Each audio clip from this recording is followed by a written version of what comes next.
how can you get a raise without asking for a raise? Now, I ran businesses for more than 10 years and I've employed over 100 people. I know the ins and outs of getting raises. And today I'm going to share 5 power moves that anyone can use to get a raise without ever having to have that scary, awkward, high-risk conversation where you ask your boss for a raise. The problem is, if you don't get this right, then getting the pay raises you need and hopefully you deserve is going to be way harder than it needs to be. In fact, it's even worse than that. Asking for a raise can potentially sink your chances of progression in your job if you get it wrong, or even if you just time it wrong. But how can this be? You walk into your boss's office full of hope and positivity, prepared with some market research, some solid data about your achievements and your contributions, with a practiced pitch. How could that make your position worse? I think I deserve a raise. I'm scheduled to get one in 6 months, but I'd like that to be moved up to now. Here's the truth. Asking for things puts you in a vulnerable place. It's a weak move. The other person can say no, and then there's consequences if that happens. There's a time and place for being vulnerable, but this isn't it. Now, just because they don't give you a raise doesn't mean your boss is a bad person. They might even want to give you a raise, but they just can't right now. There's so many reasons for them to say no, like bad timing, or maybe they're feeling unsure about their own future, or they just got told by their own boss that they need to cut costs. If they say yes, then well done, you squeeze through. But if they do say no, then you might have made your position worse. See, the thing is, some people, when they make a good argument for a pay raise and they get a no, they react by looking for another job. And your boss isn't going to know if that's going to be your reaction. Depending on their character and their mood, they may or may not assume that you're on your way out. Maybe the next good opportunity that comes up will go to someone else, someone whose commitment is not in doubt. So this is a very high-risk move, and so you should only try this weak move of asking for a pay raise if you are in fact ready to go find another job if it fails. But there are much better ways to position yourself for a raise. Let's go through 5 of them. At least one will be immediately useful to you. Can you spot the difference between these 2 questions? Number 1, can I have a pay raise? Number 2, what do I need to do to earn a pay raise? Now, there's a world of difference between these 2 approaches. The first one is basically a yes or no question with a yes or no answer. And as we said before, that's really risky. But the second one invites your boss into a process to explain how to get ahead in the company. And if they care about retaining you, then they're probably going to help. Any company that has any ambition is going to welcome people who also have ambition. So with this approach, you're asking them to define the criteria for a future raise. If the company can't actually afford it right now, it doesn't put your commitment in doubt. Quite the opposite. It shows you're thinking ahead. Depending on your relationship with your boss, you could talk about this informally at first, or maybe you approach them with some suggestions that you've thought through already, or maybe you just ask them for advice about how to go about this. The key is that at the end of this process, after a few conversations, you want to have agreed with your boss a plan that says that if you achieve certain results or milestones or changes in your skills, then your value to the company will have increased and therefore there will be a pay raise coming. By the way, once you figured out the detail, don't forget to get this in writing. The easiest way is to summarize the conversation yourself and then email it to your boss and ask them for confirmation that you've understood it. That way, even if they forget about it later or a new boss takes over, you can point them to this as evidence of the agreement. Now, does that guarantee that you're going to get a pay raise? Of course not. It's still possible that factors change between now and then and the goalposts move. And so to increase your chances, there's another power move you might be able to pull off. In my first job out of university, I started on 22k, and then my salary went up every year, and yet I never had a single conversation with anyone about getting a pay raise. See, I was working for a big consulting company, and so pay raises were basically guaranteed as long as I survived in the job. It's like I had the first power move applied automatically for me without even asking, with, of course, the downside that I had to perform, but that's a different question for another video. The company basically expected that my market value and the rate they could charge clients for my time would go up every year. If I didn't keep up, then they would just have fired me instead. But so long as I kept up, I was basically guaranteed to go up the levels and get the salary that went with that. Consultants call this the up or out model.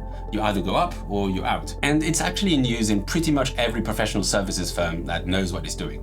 From accountants to lawyers, but also design agencies, or in fact, anything with the word agency in the name. Joining such a company and working hard to keep up with the growth that's expected from you is going to mean that your market value and your salary grow without you ever having to have that awkward conversation. So that's the second power move, joining the right kind of company where your market value is constantly rising and pay increases happen without conversations with your boss. But that's just 2 tips. There are more power moves that you can do to get a raise without asking for it. And if the first two weren't quite right for you, well, the next three about positioning your role and market value and networking might well be what you're looking for, especially if you combine them together with the first two moves. So let's say you're in charge of the budget for a company, and the company's had a pretty good year and you're deciding where to allocate the funds. Some of it is going to go to profits, of course, maybe it gets distributed to shareholders, or maybe it gets used to hire more people. But every well-run company also is going to consider whether some employees need pay raises. Now, which one of those two people are you more likely to give extra salary to? Person A has done a fantastic job tidying up the internal processes, they've made the internal stock management more efficient, they cut costs, they got the recruitment process to be more responsive and streamlined. Person B, on the other hand, is in sales and they brought in 50% more revenue this year than last year. Now, both of these people have had a solid positive impact and they've actually increased the profitability of the company. And also, unlike anyone in the office show, they actually are great team players. But which one do you think gets the attention? If you answer person B, then you're correct. It's a bias that most companies have, and it's unfortunate in a way because people who improve internal efficiency are important too. But ultimately, the closer you are to the revenue-generating parts of the business, the more you're likely to get attention. In fact, person B will often be on some sort of commission structure, so if they increase their sales by 50%, they're probably going to get paid more without even having to talk to anyone. It's that important to retain revenue generators. Now, you may not be a salesperson, and that's fine. Even if you're not, moving closer to the processes that actually generate revenue for your employer is likely to lead them to want to pay you more, if your performance supports that. See, the thing is, no smart business wants to lose high-performing employees that are generating lots of revenue. That can include anything from delivery of client work or client management or even marketing,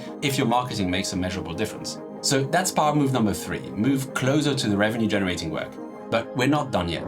Now, in the longer term, there's going to be one critical factor that leads to pay raises. And if that's the only thing you get right, then even if you never ask for a pay raise in your whole career, you're still going to end up getting raise after raise after raise. Though it would be faster if you also use the other power moves. Ultimately, the job market is competitive. This means that people are, broadly speaking, paid roughly what they're worth. There are some small deviations, and occasionally there's some rather large ones, but at the end of the day, if your work is really worth a certain amount, you will be able to find someone willing you to pay something fair for it.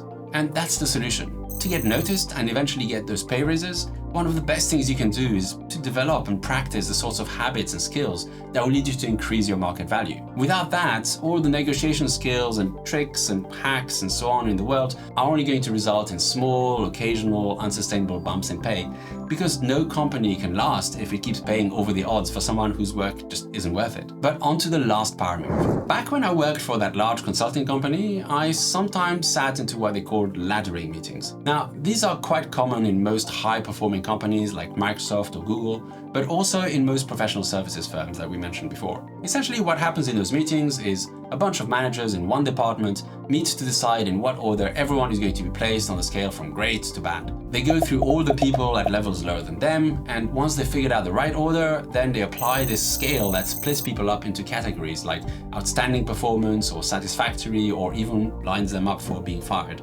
Now, you might think that the process used to compare people and decide what they're going to be paid was rational and well thought through. And, well, I mean, sometimes there might have been elements of that, but most of the time, at the end of the day, where you ended up on the ladder came down to just one factor. Was there someone in the room with enough political capital who was willing to stick their neck out and speak up for you? It's a fact of life that humans are political creatures, and as much as we can wish that pay raises were a completely rational process, it's rarely the case. In smaller companies, this is even more brutal, because there's no formal process. It's really all about who you know.